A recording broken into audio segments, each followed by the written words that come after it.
Hi, welcome to First Post. We are here to discuss Rally for Rivers with Sadhguru Jaggi Vasudev, followed by millions of people across the world on this what I call ambitious, which you will hear Jaggi Vasudev ji saying why it is not ambitious. In this beautiful, fabulous, lush gardens of Raj Bhavan and overlooking the sea, we are going to be discussing, I think, a perfect setting for discussing environment and how to repair what we have done to this the environment in the last 25 years, as we keep saying. Sir, welcome to First Post. It's about 40% of your rally underway now. It's over. So what's it been like? So till now we've covered 7 states including Maharashtra. These 7 states are ruled by 6 different political parties but in one voice they're supporting this. Okay. This is incredible. And people are telling me, the media is telling me, in the history of independent India, this has never happened, that all these parties are agreeing to one thing, and not only agreeing, supporting and making a big noise about it in their states. This is wonderful. I know this is a very difficult thing and there'll be so much criticism about it, but I want to acknowledge the political class for standing up for what truly matters to the nation. Small things they may be fighting on a daily basis. When real big things come, they stand up and they speak in one voice. I think it's a fantastic thing. At the same time, the Puducherry Chief Minister was sharing when in the public, he said, Sadhguru, 24 years ago, when I was in Rajiv Gandhi's cabinet, the experts at that time prepared a policy which is very similar to what you're saying. But we just could not get the consensus from the states. We tried very hard, but we could not get the consensus. But now all the 16 states I'm driving through and many other states which I'm not driving through, they're all calling and saying, we are with you, please give us the policy, we will implement before the center pats. So, consensus, which was the biggest hurdle, effortlessly we've crossed. Thanks to all the political leaders who made this happen. Now the next step is a policy like this, a comprehensive policy which has many layers of complexities in implementation. It is not simple. There are many challenges, legislative challenges, legal challenges, and administrative challenges, and social challenges. Apart from that, there is a large financial outlay, and there is a gestation period which is not considered reasonable by most people. If you aggressively implement this will take 10 to 15 years of implementation. And it'll take another 5 to 10 years for actually rivers to rise. It will rise only 15% or 20%. But visually you can see rivers have come up. I don't go by how many thousands or millions of cusecs of water, that's not the point. Visually, for me, in my experience, from the age of 12 to 17, I used to swim in Kaveri almost every day. Now if I go to the same places, I can just walk across. In 25 years' time, I want to see that once again people will be swimming in the same place. Why I'm saying this is real time, real things. Somewhere figures, vague figures, scientific figures, that's not what we want to see. Real time, if you want to see rivers actually came up, it'll take 20 to 25 years.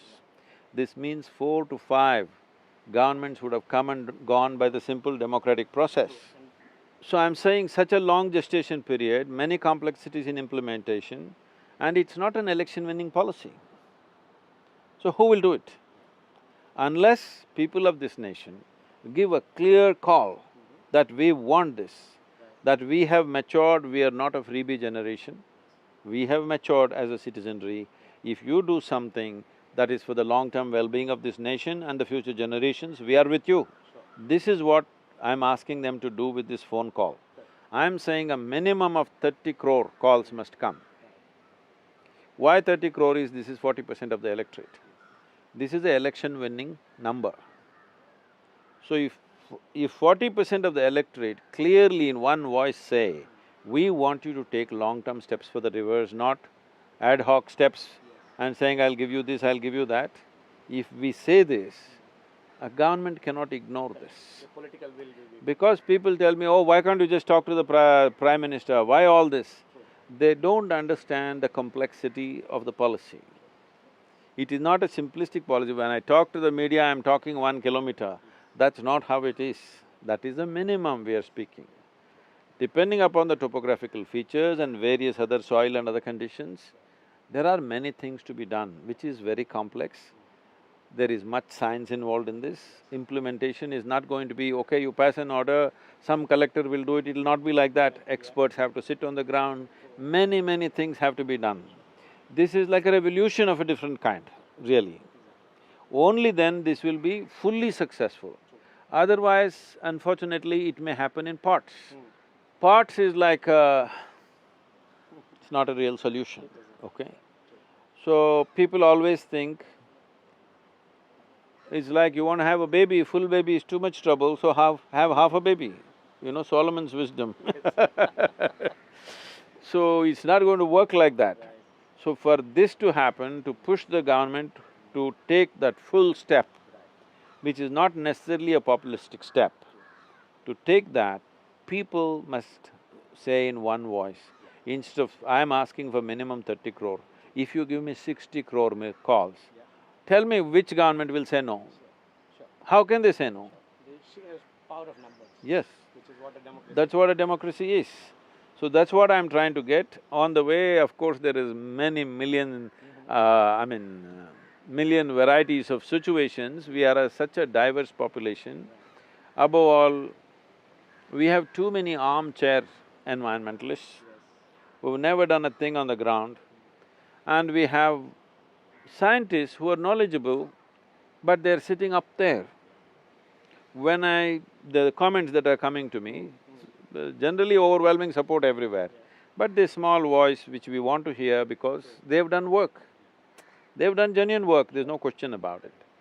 We want to hear their voice because we want to get every input we can get. We have in consultation with some of the top scientists, but some of the scientists are sitting up there on the tower. They're saying, unless you pull down the dams, unless you pull out all the cities which are on the riverbank, there is no solution. Sadhguru is getting corrupt, he's trying to please the political class. Tell me, pulling down the dam and pulling down city, is it ever going to happen? You think so? No, never. That means you don't want to do anything, you only want to earn a PhD. I want something to happen, I want to marry science and politics so that both of them make compromises and find a solution. This is what the policy is about. It must be economically sustainable, otherwise people will make sure it never happens, okay?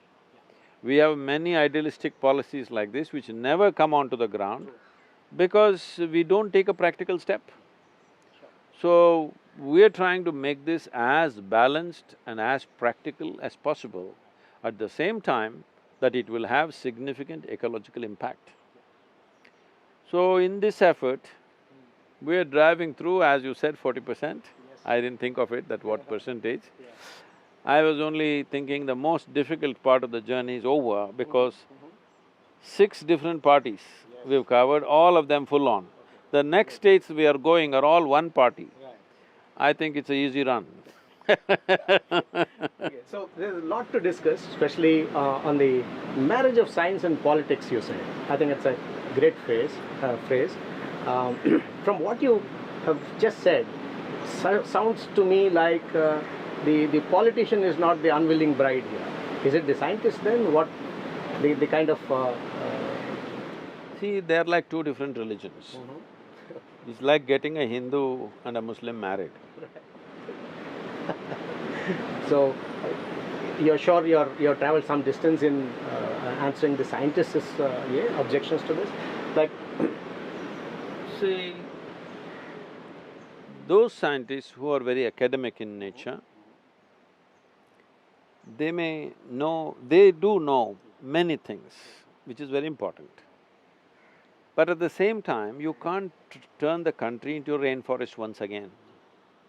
How it was 1,000 years ago, you can't go back, there's no question about it. How to do what we can do for the future without disturbing human settlements, without disturbing the economic process. Anything against the economic process you talk, it's a sure failure, okay? So we are seeing how to, in many ways, reinforce the economic process. This is essentially an economic plan with a significant ecological impact. And that's the only way it'll work. All the 5 stakeholders are addressed here. First stakeholder is the river. The second stakeholder is the life that the river sustains. When I say life, India as a subcontinent has the highest number of species living off the rivers. I don't know why it is so… The more I look at it, the more amazing it is. This small piece of land, probably 4–5% of the country's, world's landmass, in this, there are more species of plants and animals than you will find anywhere. There is no geographical explanation to this, because there are many countries at the same latitude. It's amazing. It's amazing means, it's mind-boggling. Why is it? Why… I've been thinking, why is it? Right from ancient times, our sages and our scriptures and many others always claiming that this is the greatest land, this is the most whatever, sacred land. I thought everybody loves their country, everybody loves their language, everybody loves their culture, that's okay, I'm not somebody who gets emotionally moved by these things. But now, looking at the biodiversity of this country, I'm wondering probably they knew, that's why they were talking like this. Because it's amazing. I cannot put numbers on it, I'm not some kind of a scientist or an environmentalist, but when I look at it from what simple understanding of outside, from like an outsider looking at it, it's almost like if you take entire North American continent, which is probably many times over India, probably we have 10–20 times more biodiversity. Why? I'm not able to explain why. I've been asking this question to whoever seems to be knowledgeable about these things, nobody seems to know why, it's just there, that's all we know. What is it that made this land like this, that it's so rich? So the onus and responsibility is on us that we keep it that way. And in future, having this many species in our land may become the greatest asset. True. Yes? Yeah, definitely. So, are you saying that the opposition or the criticism that is happening about this is unilateral, just planting trees criticism is just very minuscule. I am not bothered about that, it's there. Because we are not doing this unilaterally, we are consulting the best scientists in the country, and there I don't want to name people right now, we will acknowledge them later, because they don't want to be into the… I'm somebody who sticks my neck out all the time for anything and everything. They want to go in a certain way, they don't want their names out, later on we'll acknowledge those people.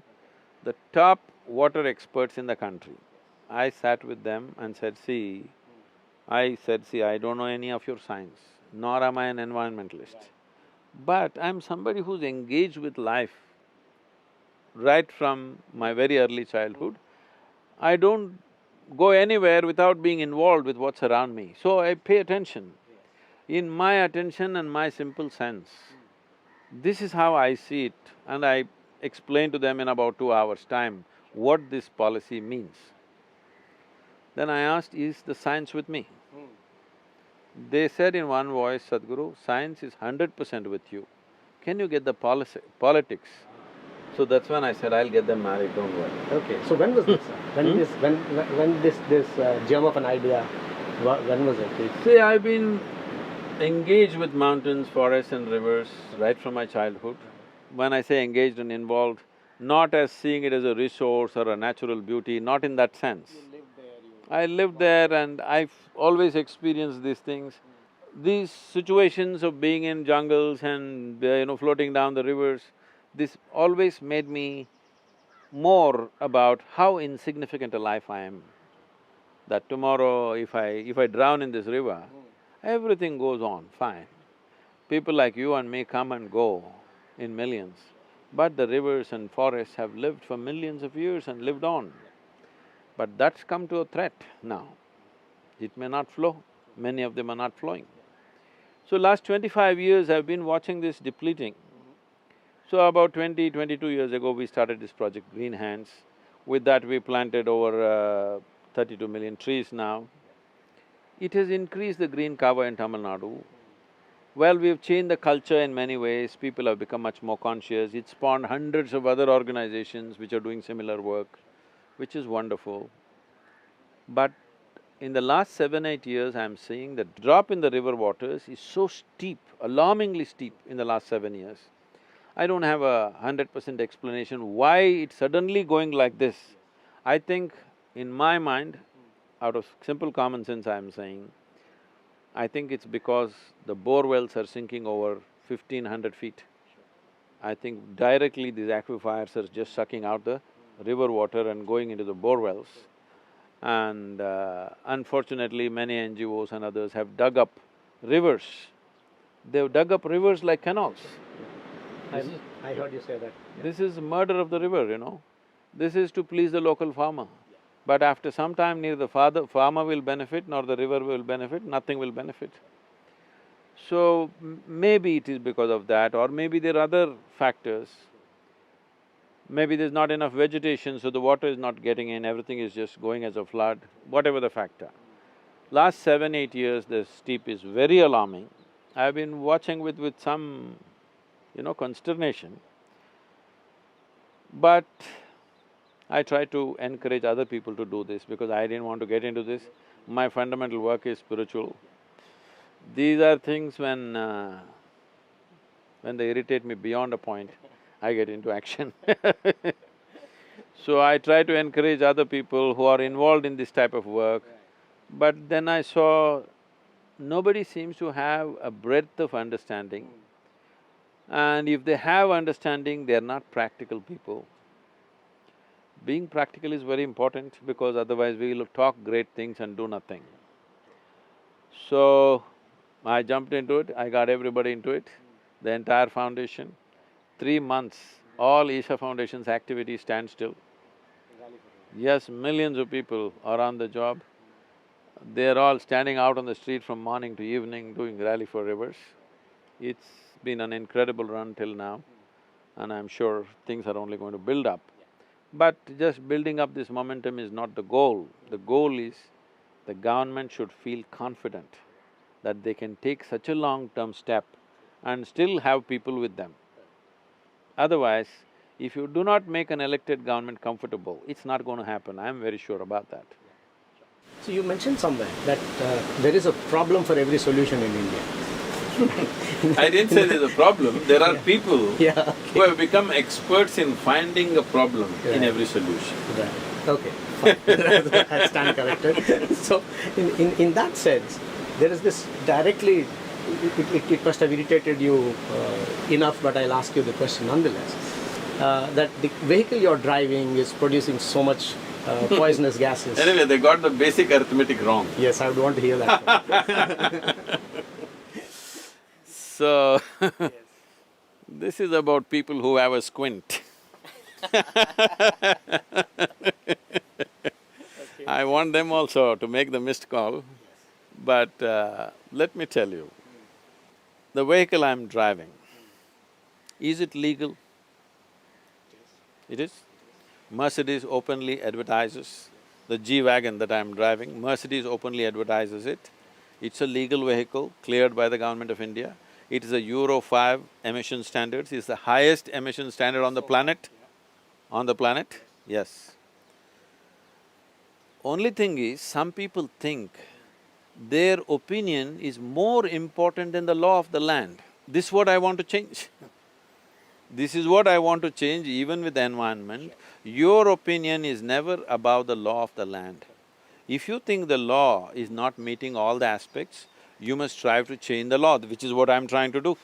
Right now I feel the laws are inadequate to protect our rivers, so I'm trying to change the law. But the moment you think your opinion is bigger than the law, you are producing a lynch mob. You are trying to see that somebody will, instead of throwing flowers at me, they will throw stones at me. That's what you're trying. So you want a lynch mob of a nation. No. If I want a law-abiding nation. So if I have broken the law, tell me, ban the vehicle, I'll drop it here and take something else and drive. But any of them, we thought it's 7,000 kilometers, already it's 4,700, only 40%, probably will cross 9,000 kilometers for all you know.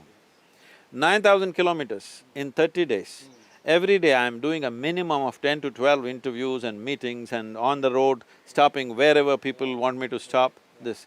Ask any one of them to do it. People half my age, let them do it, let me see. So I'm saying, you are trying to find a problem in the solution, all right? Now the problem you have is that you don't understand how much ecological damage you're doing. Anyway, they're shooting all this stuff in a studio. Let me tell you, the BBC has released these numbers. A television studio per hour generates 820 kilograms of carbon, okay? Please, for all the bhagwas that's happening with all due respect to news channels and others who are doing useful work, I'm saying so much of it happening, entertainment, stuff, reality shows, everything, all that you need. But if I drive, you want me to drive an auto rickshaw, 9,000 kilometers? Tell me, at least tell me which brand I should drive, please, sir. You give me a suggestion, which brand should I drive? You drive through the… many of these stretches we are doing in the night. Throughout the day we have something going, entire day, and then driving in the night. Look at me, I'm an old man At least some comfort and safety. Have you ever driven long distances on Indian roads, how dangerous it is to drive in the night? Every moment is a possible that you could get into a mess, okay? So, if I drive a car which is fit for that kind of journey, which is safe, which is reasonably comfortable, it's not the most comfortable vehicle, believe me, it is reasonably comfortable, and above all, it's legal. So, if you want to form your own law and persecute me for that, you are breeding lynch mobs. Please stop that. Let's make this into a law-abiding nation, okay? I want all of you, those of you who are, going like this, I want all of you, it doesn't matter you don't like me. It doesn't matter because you don't have to marry me, nor do you have to take me as a guru, all right? You don't have to do any of those things, please give a missed call. Because this is for the future of this nation and for our children, and I'm sure, somewhere deep within your heart, even for you it matters. Please do that. Say some more nasty things about me, but make sure the nation gives missed calls. So, in a sense, are you saying, sir, that the 28,000 kilotons of gases or whatever that this journey is supposed to emit are the best bad gases that will be produced because the purpose is something much grander? No, I wouldn't say that. Anyway, they got the arithmetic all wrong. They said some 8 lakh trees you have to plant. No, it's actually some 2,500 trees. Anyway, I already told you, we planted 32 million trees. Now I have signed MOUs for 50 crore trees here and 25 crores in this thing, and all the government lands in Tamil Nadu, openly the Chief Minister declared, Sadhguru, we will give it to you, you plant how many ever you want. So compensatory action will be done, but anyway, if that is a test vehicle. If I am not driving, somebody is testing out. It's going to be out there anyway. Anyway, it's going to be out there. And the Mahindra vehicles are also used vehicles. My vehicle has already done 30,000 kilometers. Mahindra vehicles also used vehicles, all given to us for 30 days of usage. We did not buy any of them, all of them given to us as this thing. It is wonderful, the industry is looking at it like this. Though they know when we pass ecological laws, it may hit them. In spite of that, they are sponsoring. Usually they will never sponsor anything ecologically related stuff because it always goes against them. Now they're sponsoring it. Should you not appreciate that instead of… at least learn your arithmetic properly You mentioned stakeholders. In this, I find for this to actually succeed, finally, if it is made into a policy and all that, it's the farmer. So So what is the outreach to the farmer? Have you already made some outreach or? See, going and preaching and teaching the farmer is no use. So we have made small-scale demonstrations. How a farmer who shifts from crop-based agriculture to tree-based agriculture, his income can multiply 3 to 8 times in a matter of 6 to 7 years. Demonstrated in India? Yes, yes, in Tamil Nadu. In Tamil Nadu. Some things have been done in Maharashtra also by other people. Now what is needed is a large-scale demonstration. In every state, we want to create a large-scale demonstration, which all the states have gone through, I've suggested, they've all said 100%, they will they said you choose the river where you want to do it, because I want to choose a small stream where the difference can be seen. If you go for a large river, you may not see it. If you go for a small stream, in 4 to 5 years, you can show a difference. That is for ecological purposes. But in 3 years' time or 5 years' time, you can clearly demonstrate economically this is much better than what you were doing. Some Vietnamese experts were with us for a few days as a part of this rally.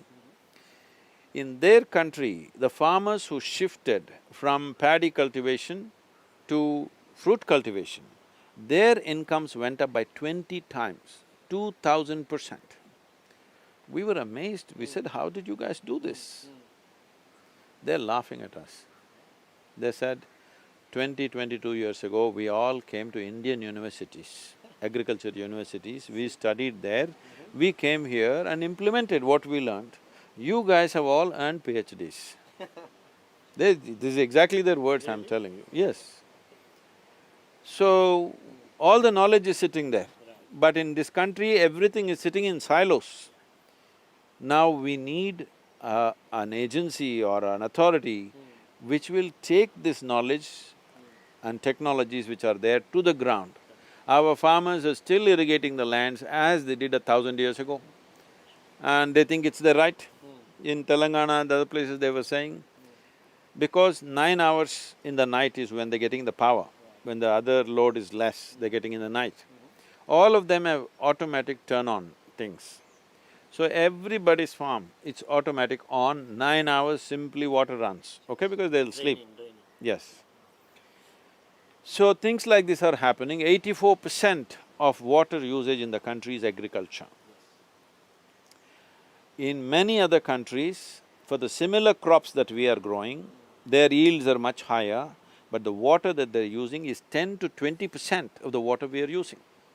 Very easily with small interventions, not with major interventions, with small interventions, not some super technology, some simple micro-irrigation technologies if you bring in, very easily we can bring down the present consumption of water in the country to 30% for agriculture, 30%. We are telling our children, when you drink water, every drop you must drink. As consciousness, it's good, but it doesn't solve any problem. 84% of the water is consumed by agriculture, very easily you can change that. So I am suggesting, this is not to be compelled on a farmer, where they are willing, we are thinking of forming large FPOs, which we have already done around Coimbatore. And our FPO, which is only 3.5 years old, is being today rated as the best FPO in the country. But let me admit to you on camera, we've done nothing, okay? We've done no work on the ground. All we have done is, 3 of our volunteers are using their cell phone, renegotiating prices and directing them which market they should go, what they should do, this is all. We've done nothing on the ground. With this, farmers' income has doubled. This is all. 3 cell phones we're using, probably 4-5 hours a day they are on phones talking to everybody here, there. This is about the job we have done.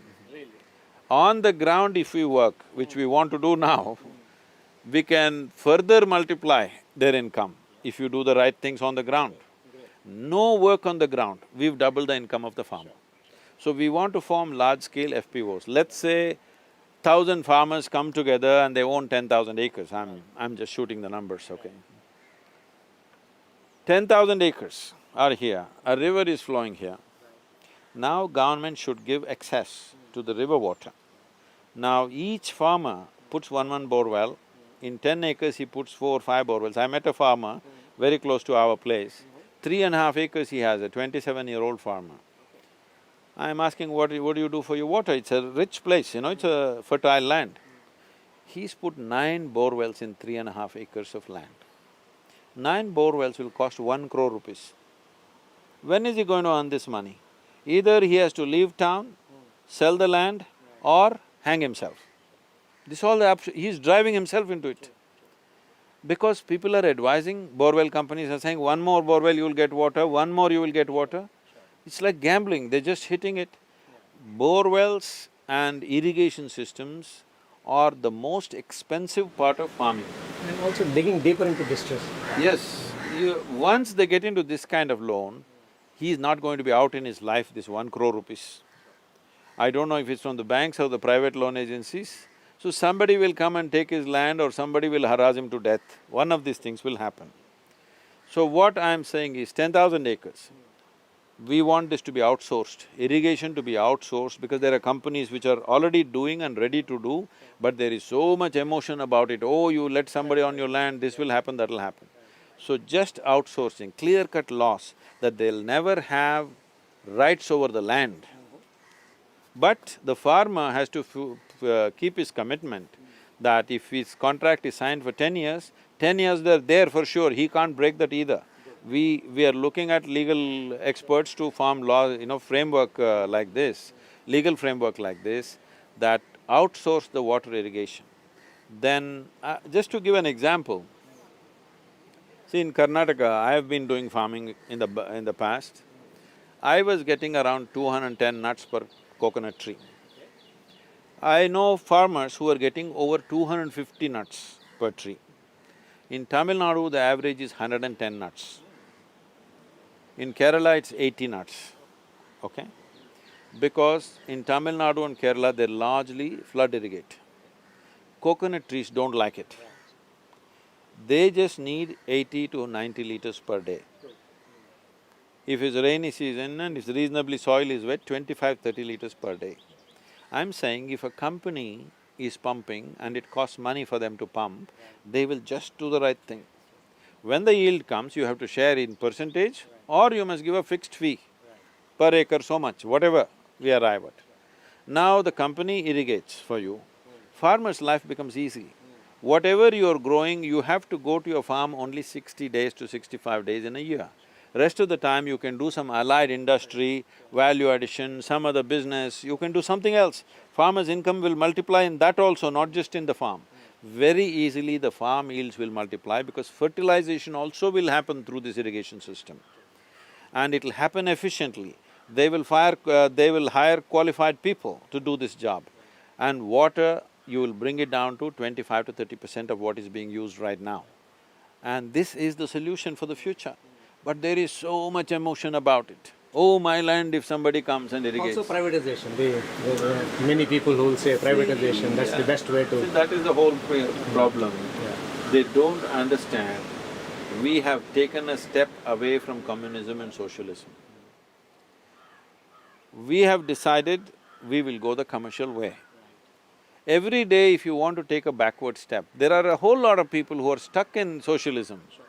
It cannot work like that. All of us have to decide, this is the policy chosen by the government and as a nation we have chosen this.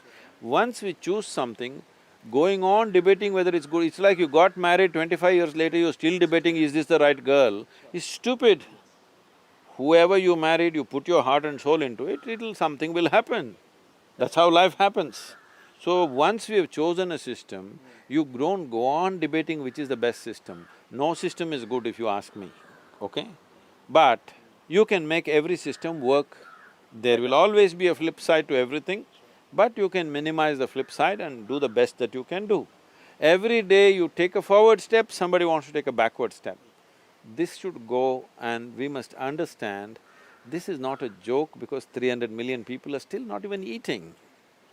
You go into your village and see today, I'm talking about the better off states, you go into Tamil Nadu because I travel extensively here, 60% of the people, their skeletal systems have not grown to full size.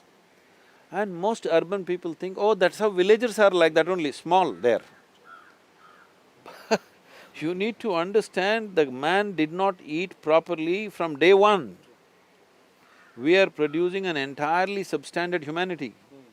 If your body did not grow to its full size, even your brains did not grow to full size, you have a substandard humanity. You're talking about demographic dividend.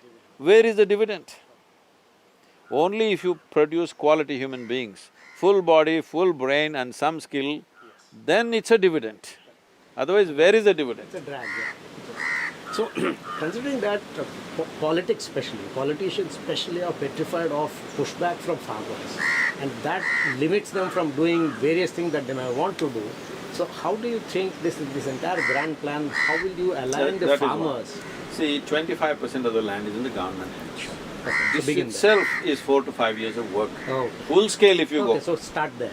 We will start only in the jungles. Oh. Just now somebody was asking me, Sadhguru, there is this thing, hill, can you plant this hill for us? 2 hills are there in our village, but it's not catchment area, there's no river.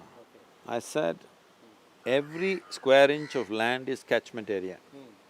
If you plant enough, you will see streams will start flowing from a hill which was dry. We've seen this happening, okay? In many places. Not only done by us, many other people have done this. In United States, the New York State did something very revolutionary. In 1984 or 5, they wanted to set up a filtration unit for the New York City. The budget given was $9.2 billion, filtration for New York City. Instead of that, the administration at that time took this stand. Instead of investing 9.2 billion and putting up filtration, they instead invested $1.5 billion and planted the entire region. 6 rivers are feeding New York City. All the 6 rivers, they did extensive plantation. New York City is one of the few cities in the world which drinks unfiltered water because of the plantation. At 1.5 billion, they did that. There are any number of examples in the world. So, now Telangana and Andhra Pradesh are going full on, full on. Andhra Pradesh is aiming to make 50% of their agriculture land into horticulture. Openly his mission is declared. And Telangana is doing a fabulous job of reviving tanks and ponds of the old system. Kakatiya kings had done, so they're calling it Mission Kakatiya. They are doing a wonderful job.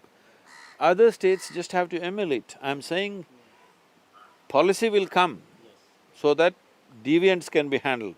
But why can't we do it voluntarily? What is right? So, about the farmer, we will never pressure the farmer. We will set up demos, large-scale demos. Where they can see the results. Yes. See, this demo will not succeed unless the industry comes in. So I'm already been talking to the… I spoke to the CII Council and many other industries. We brought them together on one platform.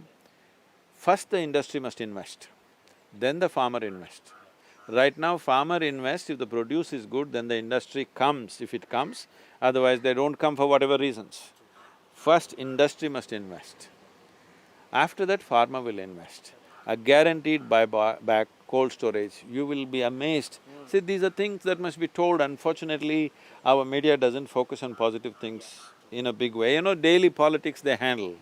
I was driving from Vijayawada to Hyderabad. This is the only place in the country. I have seen, as I drove, I saw 12 cold storages run by private agencies along the highway. I have not seen this anywhere in this country. If you go in United States and California, you will see cold storages everywhere. You don't see this in this country. 60% of the fruit grown in this country goes rotten. At 40 degrees, 45 degrees, he's selling the fruit on the street. What is the life of that fruit? By the time you buy it, half of it is gone. 50–60% of the nutrients are gone, you're just eating an empty shell. More than that, how much of it goes rotten? So, infrastructure, other things have to be privatized. Government cannot build these things. This is the only road in the entire country. Extensively I've driven in this country, this is the only place where I saw 12 cold storages, private agencies running it. This is what the nation needs. Great. So, one other question before we wrap up. You mentioned about swimming in river, bathing in the river. In my childhood, I also did the same. And, so, for you and me to understand what rivers meant to us, to everyday life, even in a city, I was in a town, not even in a village. There was this empathy, there was this relationship with the river. Most of our children have grown up not even seeing a river maybe. Yesterday in Navi Mumbai, they welcomed me and they took me into that thing. It was an unexpected thing. I didn't know there was a welcome, but it became so big. And the administration there, whatever you call that, Southern, which is there, they took me inside and some school children performing. One girl, what, she's 7 years, huh? One 7-year-old girl. You must put her speech on your website. Oh my God, she went on and on, full blast. I'm telling you, very few politicians can speak like that. She is covering such wide variety of subjects. And she tells me, this Sadhguru is telling me, he floated down the river 165, 163 kilometers, 13 days. I don't believe all this, I have to check because I have never seen a river which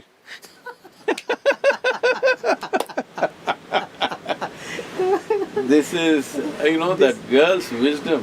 This is intelligence that you spoke of, intelligence questioning as opposed to dissent. Yes. Somewhere I heard about… She is saying, I have not seen a river that I can float down on, how can I believe you? I see only sand. How do I believe you that all the way there was water? So this is my commitment. 50 years ago, how I saw the rivers.